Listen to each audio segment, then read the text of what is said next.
একটা ট্যাকটিস।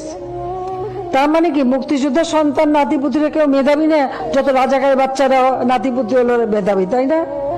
কিন্তু এটা ভুলে গেলে চলবে। 10 জনের সামনে কথা বলতেছি, কিভাবে কথা বলতে হবে এই কথা বলার ভাষাটুকুই যদি আমি না জানি, ওই 10 জনের সামনে কথা বলার কোনো যোগ্যতাই আমার নাই। 1971 সালের পর থেকে যারা জন্মগ্রহণ করছে, যুদ্ধতে অংশগ্রহণ করতে পারে নাই, তারা সবাই রাজাকার। আমি, আপনি, আপনার বাবা, আমার দাদার নামও যেহেতু মুক্তিযোদ্ধার কোঠায় নাই, তাহলে আমার দাদা সহ আমরা সবাই রাজাকার। এক কথায় বলতে গেলে বর্তমান দেশে 16,98,00,000 নাগরিকদের মধ্যে 2,31,000 মানুষ মুক্তিযোদ্ধা, এদের পরিবার বাদে আমরা সবাই রাজাকার। যে রাজাকারের নাম শুনলে একটা সময় আপনার চোখে ঘৃণা চলে আসতো, এখন একবার ভেবে দেখুন সেই রাজাকারের ট্যাগে আপনার ঘাড়ে চলে আসতেছে। সেই ট্যাগ আপনার ঘাড়ে দিতে এক বিন্দুও দ্বিধাবোধ করতেছে না, কারণ তার পদে উঠতে আপনার কোনো প্রয়োজন হয় না। বিকজ যে দেশে ভোট ছাড়া ক্ষমতা পাওয়া যায়, সেই দেশে আবার কিছু বলতে ভাবতে হয় নাকি? আজকের ভিডিওতে একটা কথা বলে যাই, মাথায় রেখে কথা যত বেখেলে হবে, পতন তত দ্রুত হবে ইনশাআল্লাহ। পার্সোনালি আমি কোনো রাজনৈতিক সম্পর্কের সাথে সম্পৃক্ত নয়, কিন্তু একজন সাধারণ নাগরিক হিসাবে এই কথার বিরুদ্ধে তীব্র নিন্দা ও প্রতিবাদ জানানোর প্রয়োজন।